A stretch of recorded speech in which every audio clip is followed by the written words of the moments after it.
বলছি চল না একটু। কি হলো? কোথায় যাব? এই এই বাজারে যাব।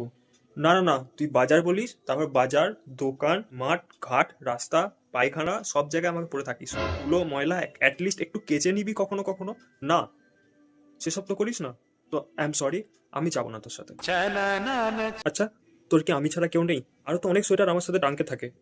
ওদেরকে বের কর, ওদেরকে পর, আমার পিছনে পড়ে আছিস কেন? তুই তো জানিস এগুলো সব ছোট হয়ে গেছে। সে তো তোর জীবনে আরো একটা জিনিস ছোট, তা বলে কি সেটাকে বাদ দিয়ে দিবি? দেখ ভাই, পার্সোনাল হবি না। তুই জানিস যে আমার আমার তোকে ভালো লাগে। আর শুধু আমি তো নই, তুই তো জানিস যে শীতকালে তোকে পড়লে অনেকেই বলে যে ভালো লাগছে। এটা কি তোর কোনো পাওয়া নয়? ওসব বলে আমাকে লাভ নেই। আজ পর্যন্ত একটা মেয়ে চটাতে পারলি না যে বলবে যে তোর হুডিটা আমি পরবো। ওর এই নোংরা গায়েতেই আমি লেগে আছি। ভালো ভাগ্য আমার হলো না। তুই আমার ভালোবাসাকে দুর্বলতা ভাবিস না। টাকা নেই তাই, টাকা পাই তোর থেকে ভালো কাউকে নিয়ে আসবো আমি। ও তাই, আগেরবারে আমাকে কেনার জন্য মায়ের পায়ে পড়ে গেছিলি দোকানে।